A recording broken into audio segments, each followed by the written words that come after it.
fucking the forgetfulness. You know how guys, I'm driving, I don't know where I'm going. Like, that's a common one.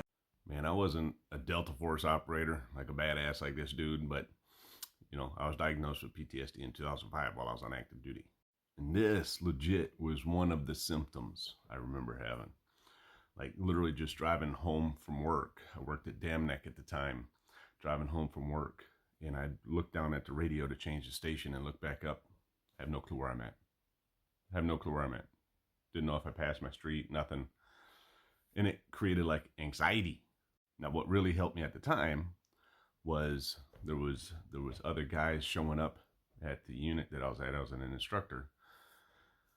There were other guys that were showing up at the unit at the Nimitzi who had just came back from Iraq, and they were having the same symptoms. So it was like, oh, it's normal. You're having it too. I didn't think through all the the brain waves and the brain chemistry and all that kind of stuff.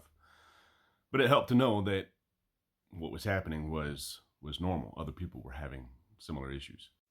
So I guess I was pretty fortunate because I was already kind of analytical in nature. I was an intel analyst in the Marine Corps, and like it's kind of how my brain was wired.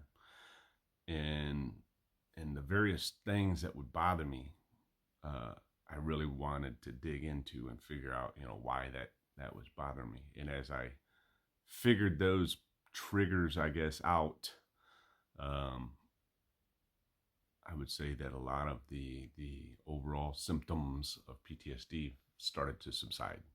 So just as an example, besides the driving and forgetting where I was at, there was a spot on Dam Neck where we would run, a regular route that we would run, and there was a spot there where you would kind of come out of the tree line, and there was a BEQ, a Bachelor's Enlisted Quarters, a 4-story building that would kind of peek out over the trees as you were coming out of that tree line.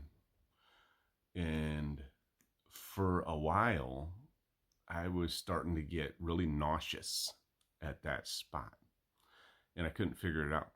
I didn't know if it was because that was the end of the 3 or sometimes 4 mile run or whatever we were doing that day. I think it was about 3 miles to the back gate and back to that general area. So I didn't know if that was what was causing it. But then my father-in-law, the Google Earth was brand new. My father-in-law got Google Earth and he's like, hey, check it out. And all this imagery. And I'm looking at it and I'm like, oh, let's see what else is around the world. And I just happened to look at areas in Iraq that we were at, and I was showing him. And I was showing him the map of Abu Ghraib. One of our line companies was at Abu Ghraib, and they had set up at kind of the northwestern corner of the prison compound. And on this northwest corner, the town next to it, Nasr wa Salam, had a couple apartment buildings that overlooked the walls of the prison compound. And they ended up having to put camo netting up between two buildings because you couldn't walk between those two buildings without potential for somebody trying to take a shot at you. So we had to run between those two buildings with that camo netting, and you could see the tops of the apartment buildings overlooking it. And it took me, 2 years after coming home from Iraq and just randomly looking at Google Earth with my father-in-law and showing him where we were at for it to click. And when it clicked, I never had that issue on the real run on Dam Neck anymore. So that's not to say those are the perfect methodology to fix PTSD per se. Hell, I still have issues with stuff now, right? It just is what it is, but I've built up some mental resiliency. It's actually worked out very well. The resiliency I've been able to work on and build up in my law enforcement career. So I love a lot of what he's saying. Don't do something dramatic and drastic because this is just a chapter.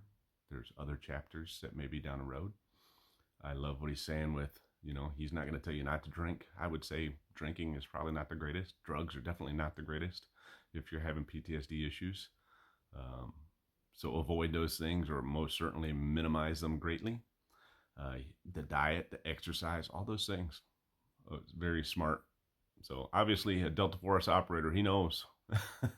Again, I was just an intel analyst, but yeah, I love him pointing these things out.